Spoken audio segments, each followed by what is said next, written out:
नमस्कार। आज के इस खास विश्लेषण में आप सभी का स्वागत है। आज हम डॉक्टर सलीम जैदी के रिसर्च के आधार पर एक बेहद शक्तिशाली मेवे यानी अंजीर के स्वास्थ्य लाभों को गहराई से डिकोड करने वाले हैं। ये एक ऐसा विषय है जो हम सबके लिए बहुत ही ज्यादा महत्वपूर्ण है। तो चलिए सीधे इस दिलचस्प चर्चा में गोता लगाते हैं।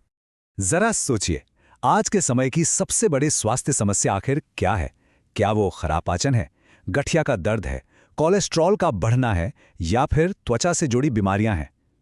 कड़वा सच तो ये है कि आधुनिक समाज में ये सभी समस्याएं हर दूसरे घर में अपनी जगह बना चुकी हैं।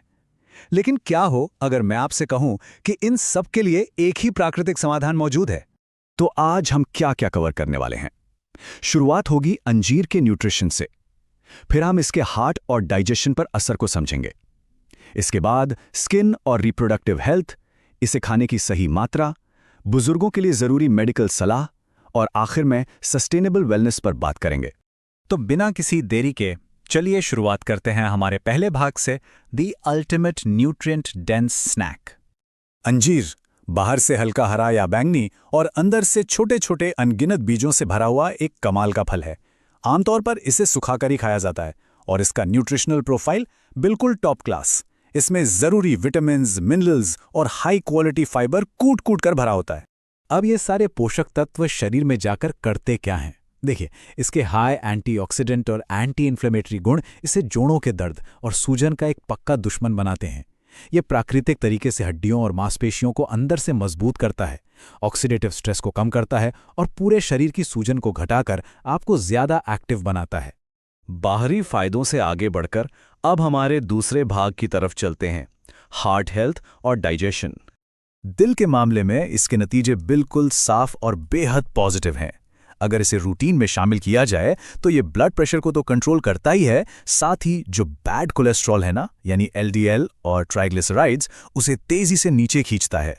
और सबसे बढ़िया बात, ये उसी समय गुड कोलेस्ट्रॉल यानी एचडीएल को बढ़ाता है।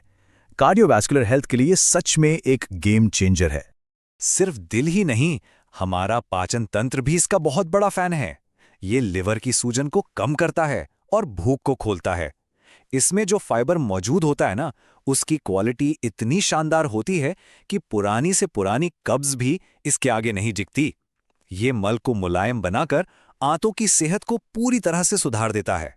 अब इन फायदों को पूरी तरह से कैसे उठाया जाए, इसके लिए एक बहुत ही आसान इवनिंग डाइजेशन रूटीन है। करना बस इतना है, 1 ग्लास दूध में 2 से 3 सूखे अंजीर उबाल लें, सोने से ठीक पहले वो गर्म दूध पी लें और उबले हुए अंजीर खा लें। बस ये रूटीन पूरी रात आपके डाइजेशन और लिवर को गहराई से रीसेट करने का काम करेगा। चलिए अब तीसरे सेगमेंट पर आते हैं, स्किन और रिप्रोडक्टिव वेलनेस। ये देखना बहुत ही दिलचस्प है कि अंदरूनी सेहत का असर हमारे बाहरी रूप और हार्मोन्स पर कैसे पड़ता है। इसके हीलिंग इफेक्ट्स सच में हैरान करने वाले हैं।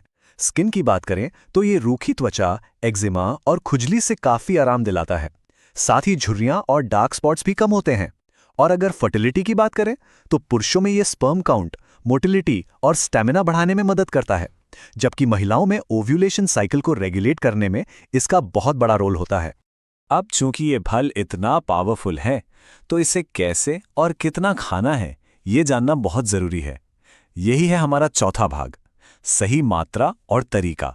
सबसे अहम नियम याद रखिए, नंबर 3।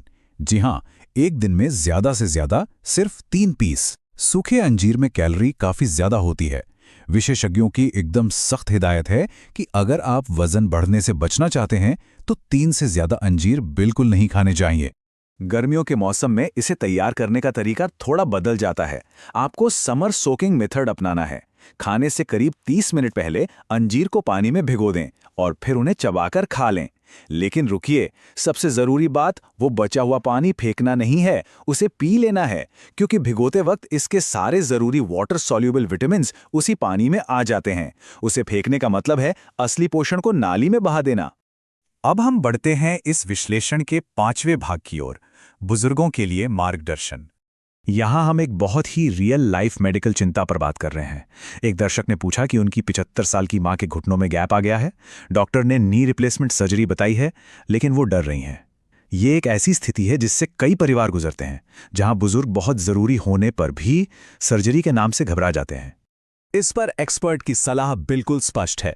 देखिए, जब प्राकृतिक इलाज काम करना बंद कर दें और सर्जरी ही आखिरी रास्ता हो तो उससे डरना नहीं चाहिए। आपको जानकर हैरानी होगी कि आयुर्वेद के महान गुरु सुश्रुत, जिन्हें फादर ऑफ सर्जरी कहा जाता है, उन्होंने भी जरूरत पड़ने पर एडवांस सर्जरी का इस्तेमाल किया था। जरूरी प्रक्रिया से बचने का मतलब है स्थायी विकलांगता को बुलावा देना। इसलिए सही डॉक्टर के साथ ये एक बिल्कुल सुरक्षित और जरूरी कदम है। और अब हमारा आखिरी segment, sustainable and holistic wellness. यहां हम उस सवाल की बात करेंगे जो शायद सबसे ज्यादा पूछा जाता है, वजन घटाना। तो कड़वा सच ये है कि इसका कोई शॉर्टकट नहीं होता। क्रैश डाइट या शरीर को भूखा रखकर जो वजन आप एकदम से कम करते हैं ना, वो उतनी ही तेजी से वापस भी लौट आता है। हमें अपनी उम्मीदों को बिल्कुल प्रैक्टिकल रखना चाहिए। तो असली रास्ता क्या है? असली रास्ता डाइट मॉडिफिकेशन के इन पिलर्स पर टिका है। प्रोसेस्ड फूड्स को पूरी तरह से अपनी जिंदगी से निकाल दें, हर तरह की चीनी छोड़ दें और सैचुरेटेड फैट्स को बाहर कर दें। संयम के साथ अच्छा खाना और लंबे समय तक रेगुलर एक्सरसाइज करना, बस यही वो असली और टिकाऊ तरीका है जिससे शरीर का 10 से 15% वजन नेचुरल तरीके से कम किया जा सकता है। इस चर्चा को खत्म करते हुए एक गहरा सवाल जो हम सबको खुद से पूछना चाहिए, क्या हर बीमारी के लिए कोई क्विक शॉर्टकट ढूंढने की हमारी आदत हमें एक सच्ची और लंबी सेहत पाने से रोक रही है? क्या अब वक्त नहीं आ गया है कि हम इन शॉर्टकट्स को छोड़कर उन ठोस आदतों में निवेश करें जो हमारे भविष्य को सच में सुरक्षित रखेंगी? जरा सोचिएगा। इसी विचार के साथ हमारी आज की ये चर्चा यहीं समाप्त होती है। इस जानकारी से भरपूर विश्लेषण का हिस्सा बनने के लिए बहुत बहुत धन्यवाद।